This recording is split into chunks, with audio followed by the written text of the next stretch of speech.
মুন্সি সাহেব তাহলে ব্রেক কাজটা সেরে ফেলি।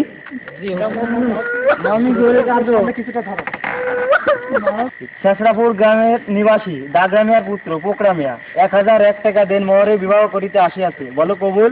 দাঁড়ান কালী সাহেব, আমার দুইখান কথা আছে। মুন্সি সাহেব, আপনার সাথে আমার কথা ছিল যে বিয়ের অনুষ্ঠানেই আমাকে 1 লক্ষ টাকা, একটা মোটর সাইকেল আর 10 ভরি গহনা দেবেন। সেগুলো তো আমি কিছুই দেখি। আমার মামার মেয়েটাকে আপনি ফেলবেন না, আপনি বিয়েটা পড়িয়ে দেন। দেখুন আপনি পাঠান আমার হ্যাঁ। ছেলেকে আমি বিদেশ থেকে লেখাপড়া শিখিয়ে নিয়েছি, উচ্চ শিক্ষায় শিক্ষিত করেছি, তার এখানে এভাবে বিয়ে হতে পারে না। যেটা কথা ছিল সেটাই হবে, না হলে বিয়ে হবে না। এই চলে আয়, বিয়ে হবে না।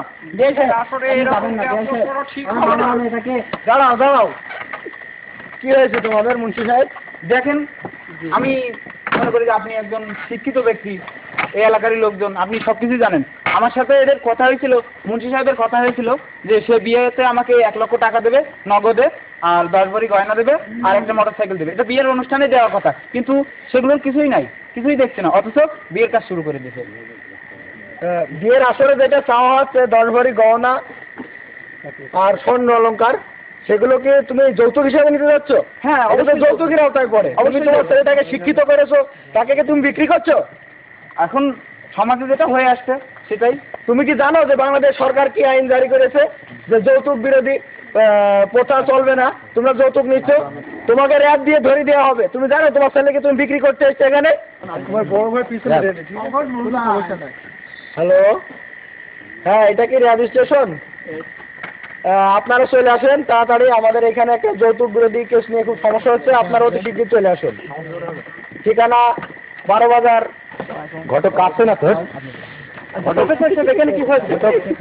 এখানে এই যে ছেলেটা, তার ছেলের বাবা, সে তার ছেলেকে বিবাহ বার্ষিকী মানে বিবাহ দিয়ে নিতে এসেছে, অথচ এই মেয়ের বাবা গরিব।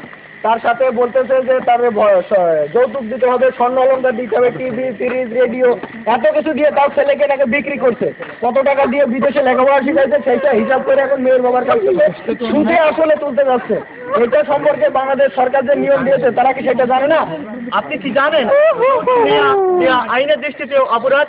ইচ্ছা করলে আপনাকে আমি অ্যারেস্ট করতে পারি। আমি দুইটা কথা বলি। সমাজে তো এটাই নিয়ম, এটাই হয়ে আসছে। আমার ছেলেকে আমি শিক্ষিত করেছি, বিদেশ থেকে লেখাপড়া শিখিয়েছি, তাকে মানুষের মতো মানুষ করেছি। এখন তার যদি একটা সুন্দরভাবে আমি বিয়ে না দিতে পারি, কিছু টাকা পয়সা, এটা তো আমার প্রাপ্য। এটা আইনের দৃষ্টিতে দণ্ডনীয় অপরাধ। আপনাকে আমি অ্যারেস্ট করতে বাধ্য হচ্ছি।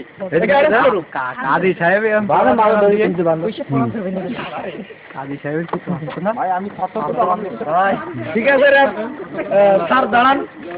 ও যদি ওর ভুল স্বীকার করে, ওর ছেলেকে যদি বিনা টাকায় এখানে বিবাহ দিতে সম্মতি হয়,